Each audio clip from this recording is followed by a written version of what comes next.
Dim and mother think her and her son are above the rules and ends up ruining other kids' fun. So I work in a store which sells bath bombs along with a lot of other things. We often demonstrate the bath bombs in our sinks, especially for kids, and they always love it. The rule is that it's one bath bomb demo per customer group of customers. We only have 2 sinks, and on this particular day we'd just done a demonstration in one of them. There were a bunch of little kids crowded around and watching it fizz and change colors, light and dark pink. A little boy of about 6-7 and his mum enter the store. Immediately this kid rushes over to look at the bath bomb and announces very loudly that he hates pink and that the bath bomb is bad. I try to be nice and pull out our little basket with wasted off bath bombs. Usually we use chipped or damaged ones that we couldn't sell anyway. I tell him to choose a color that he liked better, but then the mum criticizes me for trying to sell her son damaged goods. I explain that this is just for a demo and a chip out of the bath bomb isn't going to affect the way it looks in the water, but the mum isn't having any of it.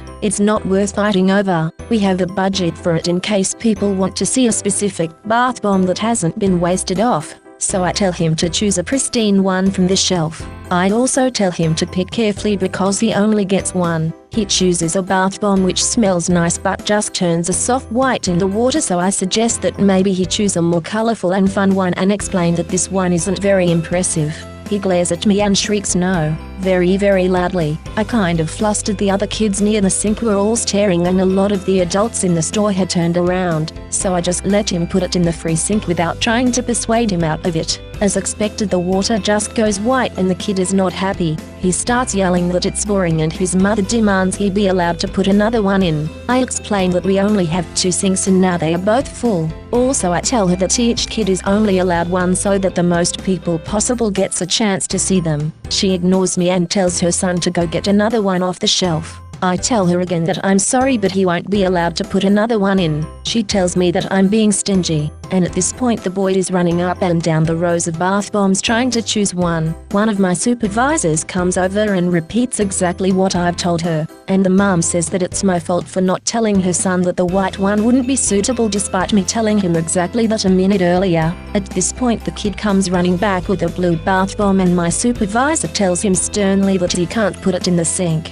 The now clearly demonic mother accuses my supervisor of taking a tone with my son and demands that she sees the manager. Normally we have pretty reasonable people in our store and the request and behavior like this is very rare, so my supervisor just awkwardly walks away to get our manager from the office. The mum gives me the most poisonous look I've ever gotten from a customer, turns to her son and tells him to put it in the sink. I instantly tell him that he's not allowed, but this kid just cheats the bath bomb into the already used sink before I can stop him. Bath bombs are meant to be placed in the bath gently, so when he hurls it, water goes absolutely everywhere, including over the other children standing at the sink next to IT.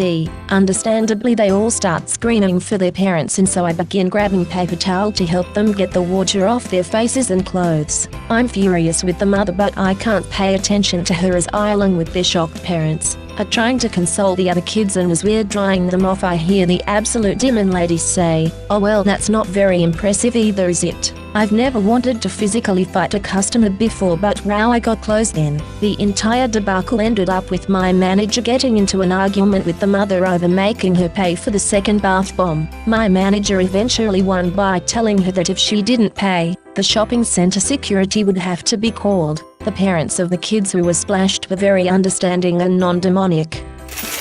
$0.36, no big deal. Short R. Also, I used to work at an ice cream chain where we prepared the ice cream with various toppings on a frozen piece of rock. On this particular day, I was working with one other person and it wasn't too busy. 2 young guys came in, about high school age. They ordered a large bowl of ice cream with a few toppings. I mixed it for them and went to ring them up.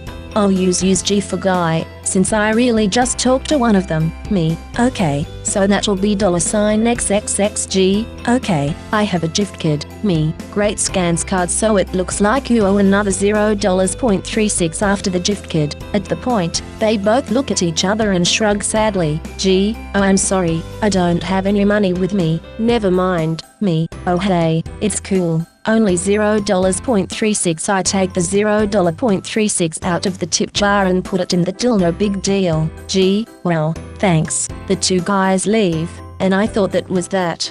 felt good doing something nice. So the one guy comes back several hours later. I saw him come in and went to the register to meet him. Me, oh hey, you're back. Did you need anything now? Before I finished, and without looking at me once or saying a word, he dropped a $20 bill in the jar and immediately turned and left. I was so shocked I just stared after him until he walked out the door. So that was pretty cool.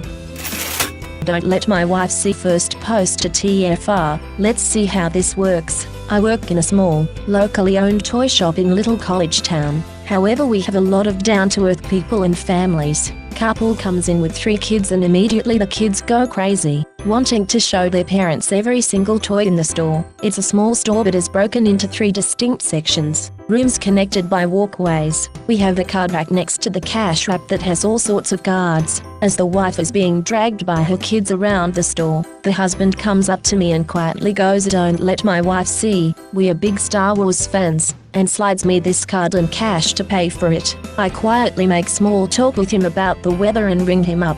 I finish just in time as his wife and kids walk around and then grab their dad to go beg and ask for toys. I'm chatting with the mom and she sees a card on the card rack and says this would be perfect for husband but don't let him see this, and slides me cash, finishes the transaction and winks. It's the exact same card. They finish their shopping, purchase a few toys for their 3 kids and walk out, both chuckling to themselves about how clever they are. Don't forget to comment below with your story. The best comments will be featured in an upcoming YouTube comments special. If you're rude and refuse to pay, we have the right to refuse services, even after they are done. So I was in the shop one day, a customer was in getting some keys copied, nice and simple job. Suddenly while I've got the machine running, some shirtless guy comes in looking really frantic. I tell him I'll be just a minute longer, then I finish the keys, and send the first customer on his way. Frantic dude, geez, took you long enough. I need you to come unlock my car. I'm already a little annoyed since it's almost closing time, but I just figure he's got a kid dog groceries in the car and give him the benefit of the doubt. Me, no problem. Where is it? FD, a couple miles that way. My girlfriend drove me over here. You can follow us to it. I get some info from him, the kind of car it is, his name, number, address in case we get separated, etc. FD, my phone's in the car so if you call it I won't answer me. Then how about your girlfriend's number? FD, hers is in there too. Well okay then, since it's pretty much closing time, I just go ahead and set the alarm and lock the doors as I leave. He doesn't like this and starts saying how I'm taking forever. Yeah, take a chill pill. 5 extra seconds won't kill you. I get in my truck and follow him out there. When we get there I grab my tools and head to the car. Surprisingly, there's nothing in there except for the keys on the seat. No kids or dogs, so now I'm just hoping it's actually their car. FD, you'd better not mess up my doors. This is a classic. Yeah, a classic Ford Pose. I open it up in about 10 seconds and check the insurance card, and yup, it's their car. I pick out the keys and go over to him, tell him it's $40, and he just looks at me dumbfounded. FD, wait, you mean I have to pay for this? Yeah. Me, yes sir, we charge a service call when we have to go out to the location. FD, well I'm not paying for that, you did it in 10 seconds. I could have done that myself if I'd have known me. Well I'm sorry, but I can't do this for free. I could have, but there was no real urgency like a life endangered. Plus he was rude about the whole thing. We normally would just bill someone in the situation, but we've been burned too many times, so we'll only do that for companies. FD, I'm not paying for that, I don't have any money. Me, then if you think you can do it yourself, go for it. I throw his keys in the car, lock the doors, shut it behind me, and leave. I get home about 10 minutes later, then after probably an hour he calls back. FD, I can't get it open. Come back and open my car again. Me, I can go out again, but I'll have to charge you for 2 service calls. FD, F, you a-hole, I'm not paying you $80. Me, then you can call out other locksmith nearby, I'm sure he'll be happy to help. Why? Click. I didn't tell him, but they charge $100 to unlock cars. Never heard back from him. they were going to charge £400. Sorry for formatting on mobile. So me will be me customer will be cust. I work in retail in a UK electronics retailer, and this tale takes place today and yesterday. So a customer comes up to me looking for a new laptop. I show him around a few of the laptops and he states he needs something portable but powerful. Of course these two things usually mean a 13-inch laptop with an i5 or i7. Me, so what do you need it for? Cust, well the laptop has to be powerful but I need it to be lightweight as I'm an international student. Me, right, okay, well here's a few laptops we have that fit this description. Note about these laptops, they are usually around £600, £1,000 depending on brand and specifications. Now I notice the customer is carrying a laptop in a carrier bag and ask him about that one. Just being a bit nosy but also making conversation as I show him around the laptops. Me, so what's wrong with that laptop? Cust, oh the battery has blown up and doesn't power on anymore.